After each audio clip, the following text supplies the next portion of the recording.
Hello, Dr. Riyad Musa here. In this season of Under the Microscope, we've been talking about xenophobia, a hate movement targeted against immigrants and migrant workers from other African countries. It's not our way. It's not It's not lekker. It leaves a horrible taste in your mouth. You know, makes you feel all dirty and nar because it's not who we are as South Africans. We're the nation that triumphed over apartheid and hate. That should give us a moral authority to promote tolerance, peace, forgiveness, equality. And we've done it from the get-go. We have. Like, take the 1995 Rugby World Cup. South Africans of all races supported the Bokke in our first World Cup tournament after being sanctioned from international sports for decades because of apartheid. And in spite of rugby being predominantly and historically white and Afrikaans, South Africans of color recognized, following Madiba's example, that there's a World Cup hosted in South Africa showed our country and its people in a new light. And this love of rugby and support of our Bokke continues to this day. Well, except for this one guy in South Africa who doesn't like the Bokke. He doesn't. No ways, he doesn't like it. We also had the Truth and Reconciliation hearings from 1995 until 1998, headed by the late great Archbishop Desmond Tutu. Now, true, wasn't a perfect process, and achieving closure for all victims really proved to be a complex and ongoing process after all the horrific atrocities committed. But there were many who found solace and closure in the opportunity to speak their truth and have their stories acknowledged and face their perpetrators. However, there were some people driven by hate, revenge, and resentment who thought South Africa actually needed a civil war. Yeah, you know, because the civil war has worked out so well for countries like Sudan, Sierra Leone, Liberia, Myanmar, and many others. That's what we want, right? And imagine if we had a civil war, maybe Trevor Noah and Vusi Timbukwayo might have become child soldiers. Imagine that. They were 11 and 10 respectively in 1995. Think about it. Think about it, bruh. So many South Africans would literally have been robbed of their futures. I mean, imagine a South Africa with, imagine a world without Castor, Zozibini, Black Coffee, Mary Sibande, Sia, and Pretty Yende. These are just 6 incredible South Africans out of millions. We would have missed out on every good thing that happened to our country over the last 30 years. Like, we wouldn't have hosted the 2010 Soccer World Cup, where we showed our South African unity once more, as we all pulled together and got those stadiums built and hosted one of the most successful World Cups ever. Really, giving the naysayers the middle finger. And when Bafana was out of the World Cup, right, sooner than we would have hoped, we supported other African teams like Cameroon and Morocco. Yeah, man. Guys, we've got a good year, and South Africans have a lot more opportunities than many of our African neighbors. And yes, we admit it, we have a lot of problems. A lot of problems. I admit it. We have a lot of problems. Some due to our horrific past, hashtag blame apartheid, and the rest due to the failings of our present government. Hashtag know when to blame apartheid and know when it's blatantly national government and local council's fault. That's a hashtag, full hashtag.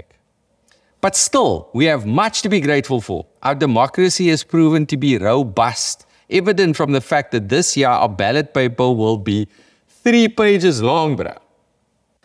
Well, South Africa 2024 national and provincial elections are on the horizon, with more than 350 political parties already joining the race, and 30 of these registering with the Independent Electoral Commission in the last quarter of 2023 alone. Dude, it's going to take long to vote. It's like a multiple choice exam. Anyways, South Africa is a land of opportunity, people. It's our oyster.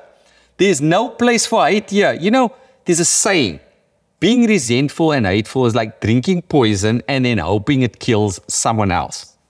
So isn't it better to live your life with love? And I'm not talking about romantic love. I'm talking about love as a verb, as an act.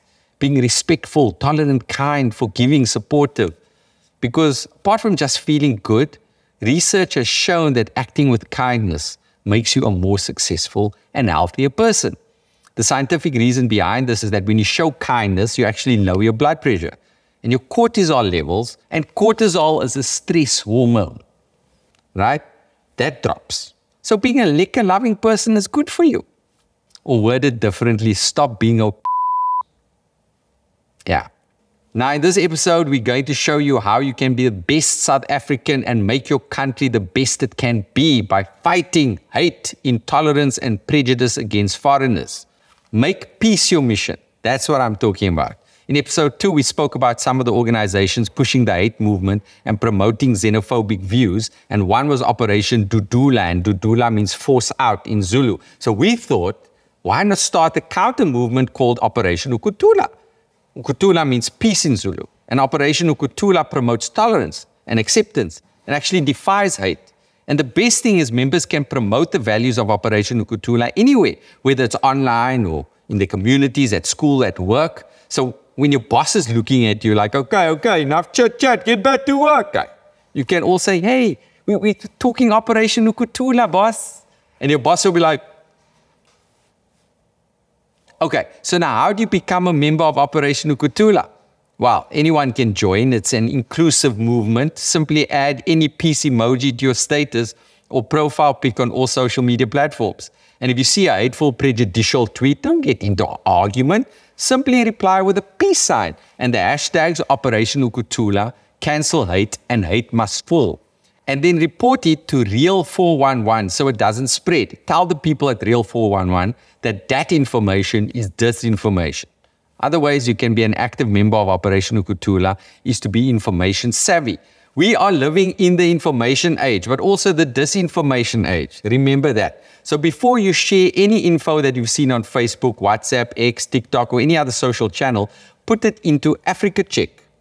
Africa Check is an independent fact-checking organization. Africa Check has done a lot of research on many of the xenophobic claims out there in South Africa and has shown that many are incorrect and patently untrue. Lastly, if you need other tips to be a great South African and promote peace, watch all episodes of Under the Microscope Season 4. Yeah, we've covered most of what you need to know about stopping this dangerous and divisive hate movement. We want South Africa to work, people. So let's make our country great by helping to build a better society by standing up for our values. Treat other people the way you'd like to be treated. Simple. And let's work to solve problems through unity, inclusivity, culture sharing. Be a xenophile, not a xenophobe. Go in peace, people. Thank you for watching. Now please go and subscribe, like, comment, and share. And remember to go and vote. I'll see you next time.